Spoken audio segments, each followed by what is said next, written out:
본 말씀을 중심으로 해서 사람을 강건하여 데려다가 내 집을 채우라 라고 하는 주님의 하나님의 명령을 그대로 제목 삼아서 말씀을 전하겠습니다. 사랑하는 성도 여러분, 우리가 섬기고 있는 하나님이 은혜의 하나님이심을 아시는지요? 성경에 보면 우리 하나님의 모습이 자비로우신 하나님으로 나타나는가 하면 또 다른 성경에서는 심판하시는 하나님으로 나타나고 있습니다. 신명기 32장 41절에는 내가 내 번쩍이는 칼을 갈며 내 손이 정의를 붙들고 내 대적들에게 복수하며 나를 미워하는 자들에게 보응할 것이라고 말씀하셨습니다. 구약 성경 스바냐서 1장 12절에는 등불로 두루 찾아 벌하리라고 말씀하고 있습니다. 하나님의 심판이 얼마나 철저하게 집행되었는지 등불을 밝게 켜고 구석구석을 뒤져서 티끌이라도 남아있는 것은 모조리 벌하시겠다는 것입니다. 얼마나 무섭고 떨리는 말씀인지 모릅니다. 그러나 이사야서 1장 18절에는 크나큰 용서의 하나님으로 소개되고 있습니다. 오라 우리가 서로 변론하자. 너희의 죄가 주홍 같을지라도 눈과 같이 희어질 것이요 진홍같이 붉을지라도 양털같이 희게 되리라. 아무리 무섭고 악한 죄를 저질렀다 할지라도 우리 하나 앞에 나와서 무릎 꿇고 용서를 구하기만 하면 우리 하나님은 용서해 주시고 하나님의 자녀로 삼아 주시겠다는 것입니다. 예레미야 32장 18절에서는 주는 은혜를 천만인에게 베푸신다고 말씀하고 있습니다. 오늘 본문에서는 하나님의 두 모습을 동시에 찾아볼 수 있습니다. 하나님의 무서운 심판과 우리 하나님의 놀라운 자비와 은혜가 동시에 나타나고 있습니다. 오늘 본문에는 4명의 핵심 인물이 등장하고 있습니다. 임금이 등장하고 그 임금은 아들을 위해서 혼인잔치를 베풀고 있고 그 임금의 명령을 따라서 순종하는 종들이 등장하고 초대를 받는 사람들이 나옵니다. 여기에서 임금은 우리 하나님을 상징하고 아들은 예수 그리스도를 상징합니다.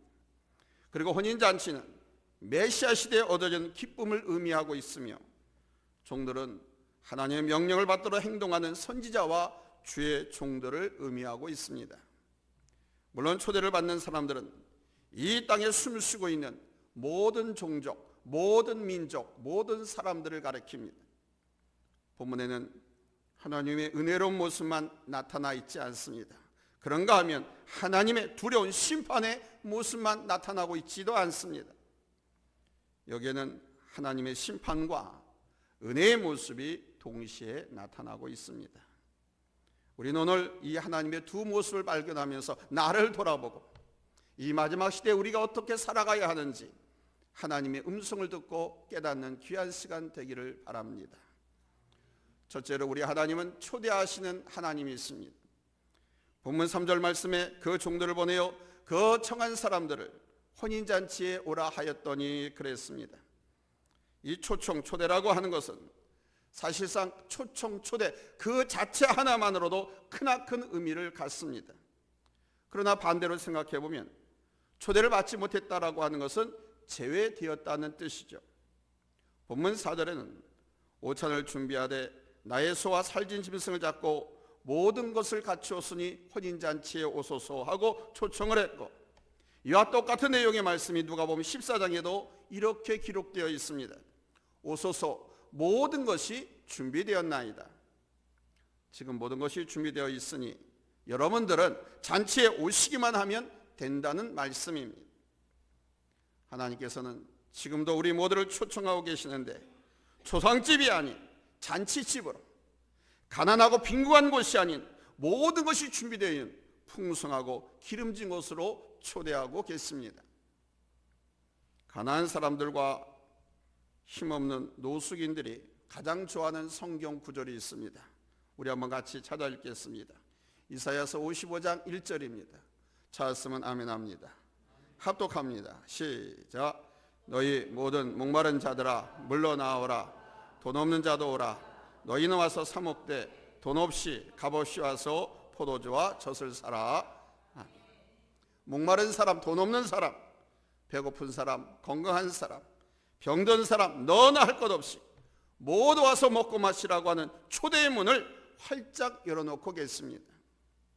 여기는 어떤 조건도 요구도 아무것도 필요 없는 무조건적인 초청입니다. 바로 이러한 초청을 잔치를 베풀어 놓고 부르시는 우리 주님이 있습니다. 양식이 풍성하고 찬양이 드높고 기쁨과 흥겸이 넘치는 잔치, 하나님 나라의 영원한 즐거움으로의 초대는 요한복음 3장 16절에 더욱 잘 나타나 있습니다. 같이 읽겠습니다. 시작.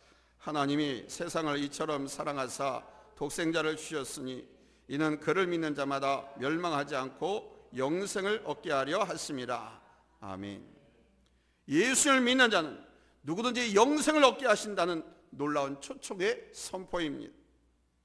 문을 활짝 열어놓고 부르시는 우리 주님의 초청에 응답하는 성도님들이 되시기 바랍니다. 초청을 이렇게 받아들고서도 참여하지 않는 사람은 미련하고 불행한 사람입니다. 왜냐하면 잔치집의 즐거움, 기쁨, 이것을 느낄 수 없기 때문입니다. 우리 주님은 우리를 영혼의 평안과 영생의 즐거움으로 초청하고 계십니다. 이 시간 하던 일을 모두 멈추고 나를 부르시는 우리 주님 앞으로 달려가는 성도님들이 되시기 바랍니다.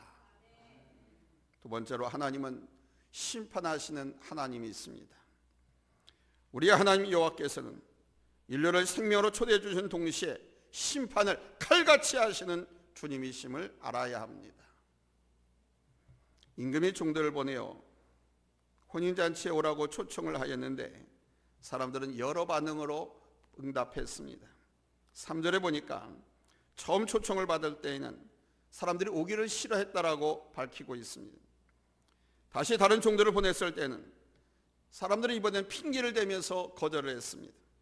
뿐만 아니라 어떤 이들은 임금이 보낸 그 종들을 잡아서 모욕하고 죽였다고 6절에서 밝히고 있습니다.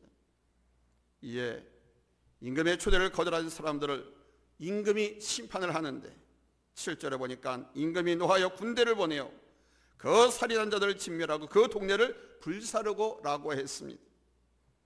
흥겨운 잔치집과는 너무나 대조적인 상황이죠. 그리고 13절에는 예복을 입지 않고 잔치집에 온 사람들을 향해서 임금이 사환들에게 말하되 그 손발을 묶어서 바깥 어두운 데에 내던지라. 거기서 슬피 울며 이를 갈게 되리라고 심판하고 계십니다. 초대할 때의 모습과는 정반대의 모습이 나타나고 있습니다. 삼라만상이 떨고 산천초목이 떠는 하나님의 심판이 가해지고 있습니다. 그런데 여러분, 이런 심판이 어떤 경우에 임하는 것일까요?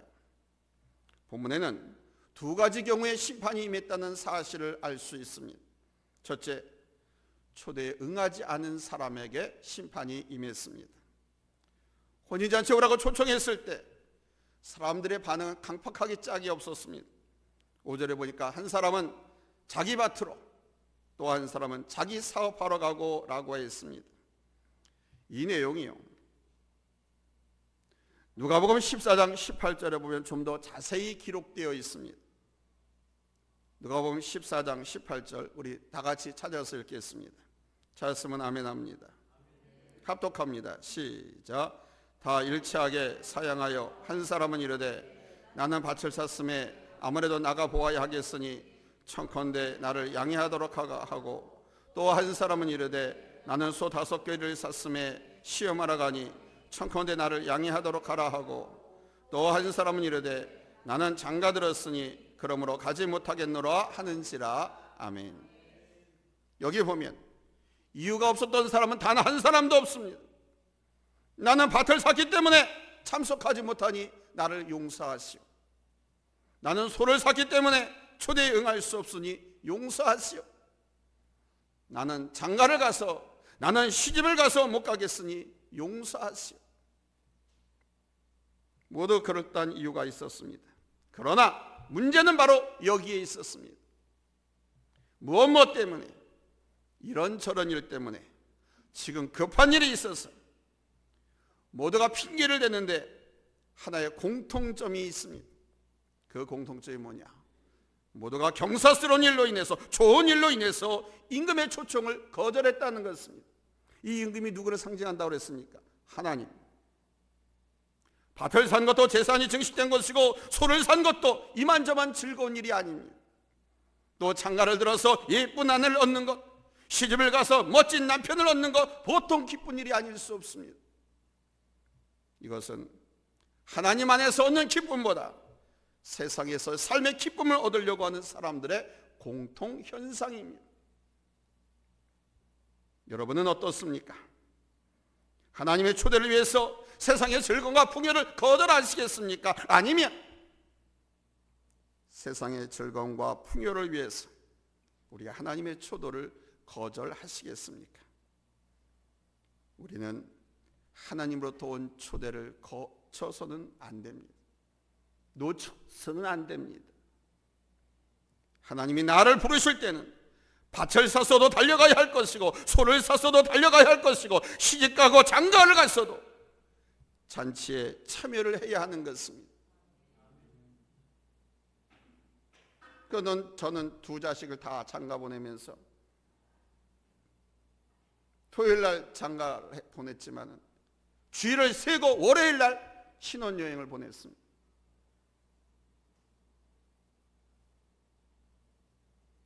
둘째, 예복을 입지 않은 사람이 심판을 받았습니다. 임금이 손님들을 둘러볼 때 예복을 입지 않은 사람이 발견되었습니다. 임금이 질문을 합니다. 12절에 친구여, 어찌하여 예복을 입지 않고 여기 들어왔느냐? 그 사람은 한마디 말도 하지 못했습니다. 이때 임금이 말합니다. 손발을 묶어서 어두운 데로 내던지라. 아주 가차없이 심판해버렸습니다. 언뜻 생각하면 이해가 가지 않는 말씀이죠. 예복을 입지 않는 것이 무슨 죄가 크길래 저렇게 하나님께서 가혹한 심판을 내리는가? 옛날 한 나라의 왕이 초청할 때는 부유한 사람이나 가난한 사람 모두가 평등하게 참여하라는 뜻에서 예복을 특별히 준비해서 참여하게 했습니다. 어느 목사님이 이 상황을 이렇게 생각했습니다. 만약 이 사람이 임금이 보내준 옷보다 더 좋은 자기 옷을 입었다면 이 자기 옷은 임금이 보내준 옷보다 더 좋은 것이다라는 거죠. 그것을 입었다라고 하는 것은 자기 의를 내세우는 것이라고 생각을 했습니다. 공감 가는 이야기죠.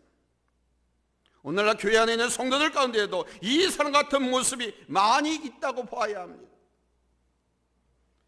앞에서 밭을 샀기 때문에, 또 소를 샀기 때문에, 장가를 들었기 때문에라는 핑계를 댄 사람들을 세상 사람들이라고 한다면 잔치집에 온 성도들은 모두 다 성도들이라고 생각할 수도 있습니다. 그러나 그 성도들 가운데는 예복을 입지 않음으로써 임금의 진노를 묘면할 수 없는 사람들이 있다는 사실입니다. 교인이 다 교인이 아니고 성도가 다 성도가 아님을 알아야 합니다. 주여 주여 부른 자마다 다 구원을 얻는 것이 아니라고 말씀하셨습니다. 주여를 찾았다면 그는 반드시 교인임이 틀림없지요. 그러나 교인이라고 모두 구원받는 것이 아니라는 사실입니다. 어떤 교인이 구원을 얻는 것이냐 하는 문제는 초대받는 자로서의 자격을 갖추었느냐 못 갖추었느냐 하는 것입니다. 예복을 거절한 이 사람은 초대받은 손님으로서의 자격이 없는 것입니다. 지금 저와 여러분은 세상에 발을 들여놓은 사람들이 아닙니다. 교회에 적을 두고 있고 교회에 몸을 담고 있는 사람들입니다. 그러나 그렇다고 해서 다 구원받는 사람들이 아니라는 것입니다. 우리 모두 잔치에 초대받은 신부들입니다. 이 혼인잔치집의 신랑은 우리 예수 그리스도이십니다. 혼주가 우리 하나님이시고 그리고 초대받은 모든 사람들은 주의 신부들입니다. 신부는 신부로서의 예복을 반드시 갖추어야 하는 것입니다. 신랑을 마저 준비를 철저하게 갖추는 우리 모두가 되시기를 예수님의 이름으로 축복합니다. 할렐루야. 세 번째로 우리 하나님은 은혜의 하나님이시라는 사실입니다. 보는 9절 이하에 보면은 사람들이 초대를 거절하자 임금이 이렇게 말합니다. 내 거리 길에 가서 사람을 만나는 대로 혼인잔치에 청하여 오라.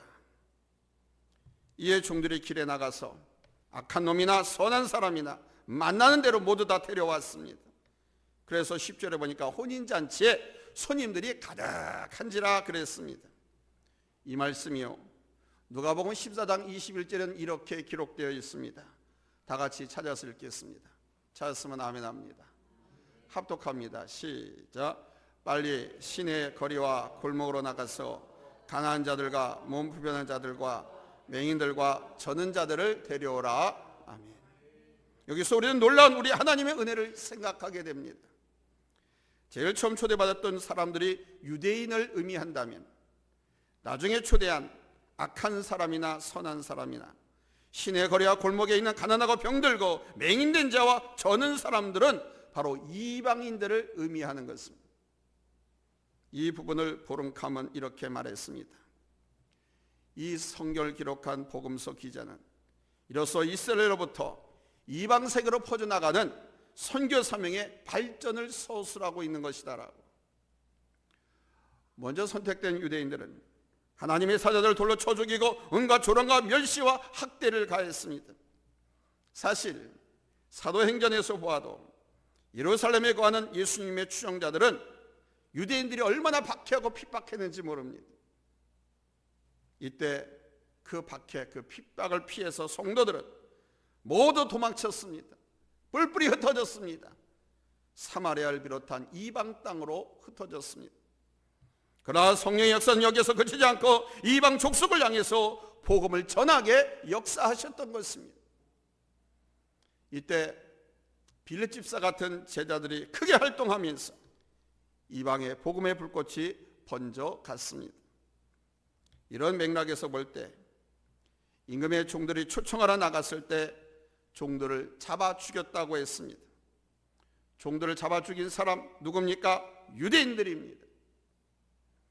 이런 거절이 잇따라 생겨나자 잔치의 초청은 소외당했던 이방인들 향해서 찾아가게 되었던 것입니다. 하나님의 놀라운 은혜가 다시 한번 폭발하는 순간이죠. 유대인뿐만 아니라 이방인을 찾아나신 하나님이 아니셨다면 저와 여러분은 아직도 예수가 누구인지 알지 못하고 어둠에서 살다가 어둠 속으로 사라져야 할 운명이 되었을 것입니다. 우리는 오늘 말씀을 통해서 하나님의 모습을 몇 가지로 살펴보았습니다. 하나님은 누구를 막론하고 초청하시는 사랑의 하나님이 있습니다. 부유한 사람이나 가난한 사람, 건강한 사람이나 병든 사람, 잘난 사람이나 못난 사람, 높낮이를 가리지 않고 초청하시는 그 하나님께로 나오시기 바랍니다. 또한 우리 하나님은 심판하는 하나님이심을 명심하십시오. 임금의 호의를 받아들이지 않는 사람, 잔치에 참여해서도 예복을 입지 않은 사람은 칼날 같은 심판을 피할 수 없는 것입니다. 이 시간 나는 예복을 잘 입고 있는지 내 믿음의 예복을 단정히 고쳐 입는 시간 되시기 바랍니다. 이 예복은 예수 그리스도입니다. 십자가에서 나를 위하여서 피 흘리시고 돌아가신 그 예수 그리스도가 나의 주님이시고 나의 하나님 되실 믿는 믿음입니다. 이 믿음이 없이 예배에 참석하면 혼인잔치에 온 쫓겨나가는 심판을 당하는 손님들과 같습니다. 내가 입고 있는 이 믿음의 예복 바르게 고쳐 입으시던가 단정하게 입으시던가, 없으신 분들은 이 예복을 갖춰 입으시기 바랍니다. 뿐만 아니라 이방을 향해서 복음의 문을 열어주신 하나님이 있습니다. 요즘 교회에서 전도하는 모습을 보면 웃지 못할 일들이 많이 있습니다. 예수를 믿지 않는 사람들에게 복음을 전하는 것이 아니라 자기 동네 마을에 또 아파트에 입주하는 교인들을 겨냥해서 자기 교회로 끌고 오려고 아주 쟁탈전을 벌이는 광경이 곧잘 벌어지곤 한답니다. 무조건 자기 교회로 끌고 가려는 교인이나 끌고 간다고 삿대질하면서 욕설 퍼붓는 교인이나 모두가 똑같습니다. 이래서 어디 우리 한국교회가 올바른 길을 걸을 수 있겠습니까? 교회가 성장한다는 것은 교인 수가 늘어난다는 것만을 의미하지 않습니다. 만일 다른 교회 교인을 빼앗다시피 해서 교인이 늘어난다면 무슨 소용이 있겠습니까? 하나님 편에서는 단 한 명도 성장한 것이 아닙니다. 그러나 세상 사람 한 사람을 전도해서 구원시킨다면 그것은 하나님 편에서 엄청난 부흥이 아닐 수 없습니다.